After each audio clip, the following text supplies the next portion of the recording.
O Lula deu uma resposta ao Donald Trump muito boa, ensinando para o Eduardo Bolsonaro como que se faz política externa. Porque o Trump ameaçou subir tarifas. O Lula falou o seguinte, muito tranquilo. Se ele subir, a gente sobe de volta. Ai, mas o Brasil não tem força para negociar com os Estados Unidos. Calma, não é assim que funciona. Os Estados Unidos, eles podem muito, mas não pode tudo. São coisas assim, vamos colocar, porque cada um tem as suas próprias armas. E o Lula, nessa coletiva, também saiu em defesa do Haddad depois da fala do Kassab, e ele foi muito irônico também com o Kassab, chamando o Kassab de companheiro Kassab. Gostei muito da fala do Lula, acredito que essa é mesmo a linha que tem que ser tomada na política internacional, nada daquela sabugice bolsonarista, o que o Milei tá adotando agora com o Donald Trump, uma coisa simplesmente vergonhosa. Porque quem abaixa muito, quem se curva muito, mostra aquilo que você sabe o que acontece. Então o Lula é uma postura irretocável, ensina para os bolsonaristas que se dizem patriotas, mas cedem tanto assim para os Estados Unidos. Coloque nos comentários, primeiro ponto, se você gostou da reciprocidade que o Lula prometeu dar ao Donald Trump.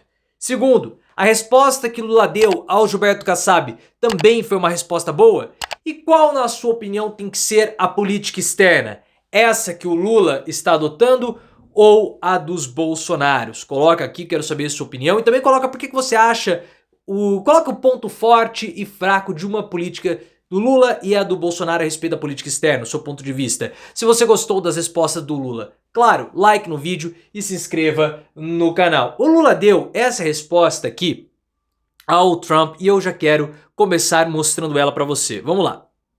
É muito simples. Se ele taxar os produtos brasileiros, haverá reciprocidade do Brasil em taxar os produtos brasileiros. Taxar os produtos que são exportados para os Estados Unidos é simples. Não tem nenhuma dificuldade. Veja, eu já governei o Brasil com um presidente republicano, já governei com um presidente democrata, e a minha relação é sempre a mesma. A minha relação é uma relação de um Estado soberano com outro Estado soberano. Irretocável, o que é uma política da reciprocidade?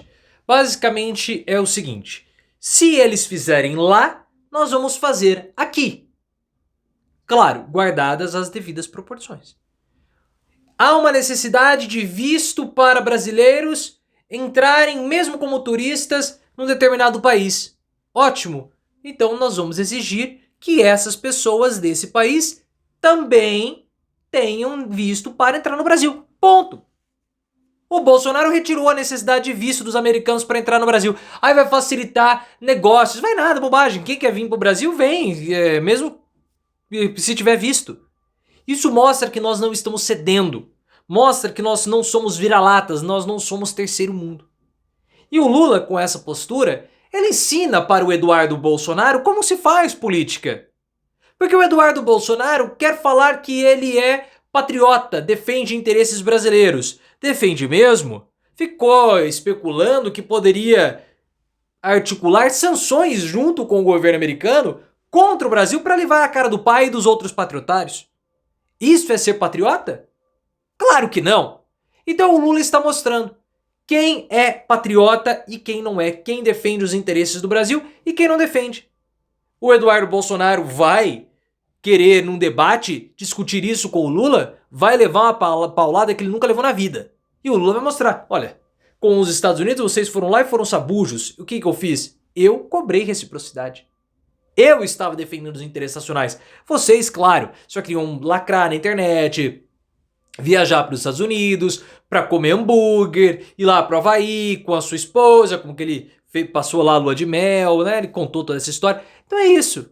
Quem é o patriota e quem não é? Claro, Trump pode ter um impacto no Brasil? Sim, e ele já está tendo esse impacto. Nós estamos vendo a alta dos alimentos. Isso é um problema para o governo Lula. Já comentamos isso em um vídeo passado.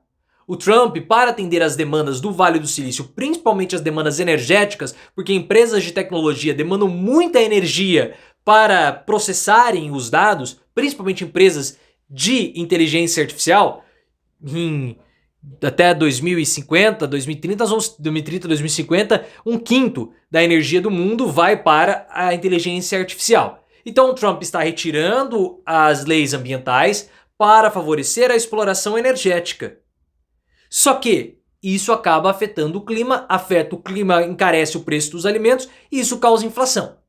Então há um impacto do Trump no Brasil? Sim, pelas políticas que ele faz lá nos Estados Unidos.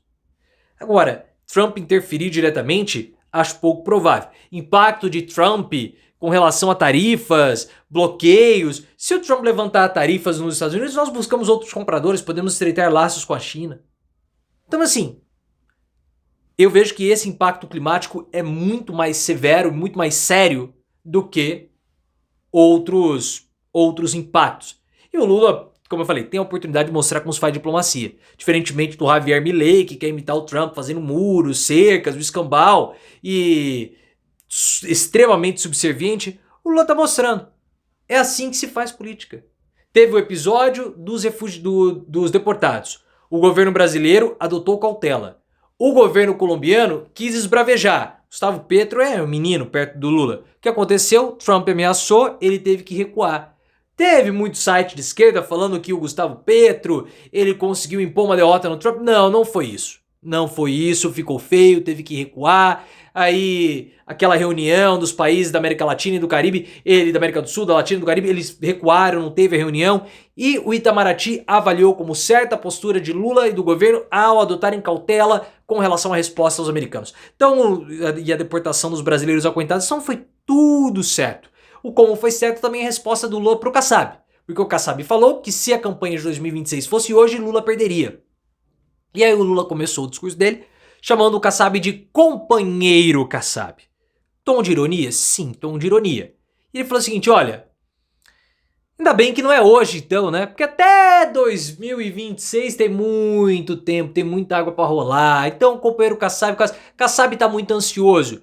Mas ele tem que respeitar o companheiro Haddad. Então quando ele chama Haddad de companheiro e Kassab companheiro, ele coloca os dois no mesmo barco. Porque o Haddad fez isso e defendeu o seu ministro da Fazenda. Foi muito bem o Lula.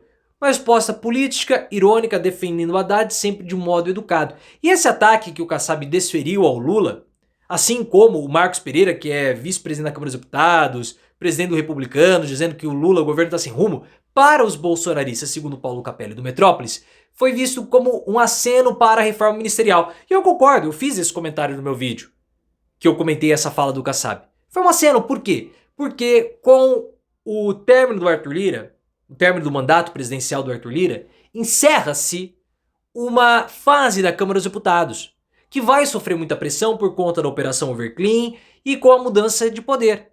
Porque agora o Hugo Mota vai assumir e o Hugo Mota não é o Arthur Lira.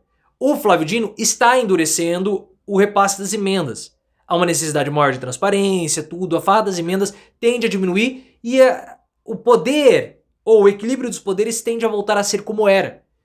Ou, pelo menos, parte de como era. Então os partidos vão precisar ter espaços nas esplanadas, ou na esplanada dos ministérios, tendo pastas mais pujantes. Por isso que está essa pressão toda, por espaço ministerial e absolutamente mais nada.